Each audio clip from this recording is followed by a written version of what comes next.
elle dort, la réveille pas. Qu'est-ce qui s'est passé? J'en ai aucune idée. Il allait super bien quand on a quitté Duke, tu te rappelles? Il était débordant d'énergie, il souffrait plus, il revivait et il arrêtait pas de s'empiffrer d'un tas de cochonneries. Oui, mais maintenant, il n'a plus l'air très en forme. Je croyais que tu lui avais effacé la mémoire après lui avoir fait boire ton sang. Comment il a pu te retrouver? J'en ai aucune idée. Et si le sang sur ses vêtements n'était même pas le sien? Est-ce que ta mère t'aurait déjà cédé la maison par hasard? J'en sais rien, peut-être bien, elle tenait pas en place. Elle courait dans tous les sens en disant qu'elle devait mettre en ordre je ne sais quelles affaires.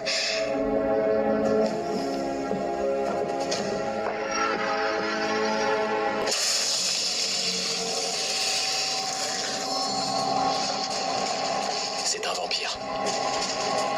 Ça veut dire que tu lui as fait boire ton sang et qu'ensuite... Colin est mort. Docteur Davis est demandé en cardiologie. Le docteur Davis en cardiologie. Airbus. Tu veux que je le dise? L'heure du décès, l'heure que chacun voudra.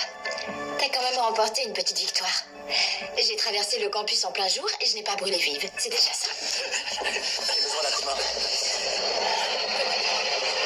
Aide-moi, s'il te plaît. J'ai demandé à Duke de nous envoyer le dossier médical de Colin. Ce scanner cérébral date du début de la semaine.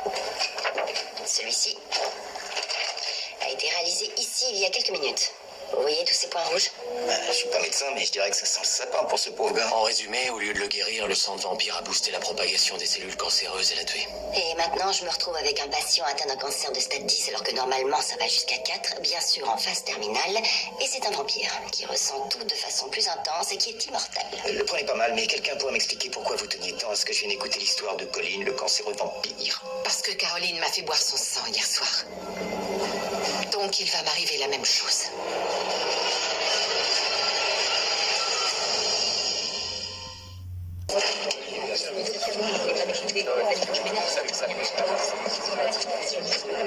Salut. Il y a du nouveau? Non, pas encore. Ça sort un peu du domaine de compétences de Joe. Tu étais au courant que Caroline prévoyait de faire boire son sang à sa mère? Oui, j'étais là quand ça a guéri Colin. Après ça, vous êtes partis. Et il est mort. Donc ça l'a pas vraiment guéri, ça a même plutôt fait le contraire. Elle avait toutes les raisons de croire que ça marcherait. Oui, mais toi, tu n'y croyais pas. Quel âge tu as déjà? Pas loin de 165 ans. T'as été auxiliaire médical au sein de plusieurs hôpitaux. Et alors, ça fait forcément de moi un expert en traitement surnaturel du cancer? Je regrette juste que vous n'ayez pas fait plus de recherches. Ou attendu. Ne serait-ce qu'un jour. Ah oui, parce que toi, tu réfléchissais de façon rationnelle quand Damon est mort, c'est ça? Sa mère est en phase terminale. Ce n'est pas toi qui as vu l'espoir naître dans ses yeux quand elle a compris qu'elle pourrait peut-être lui éviter de mourir. Je n'avais pas du tout envie d'être celui qui détruirait cet espoir.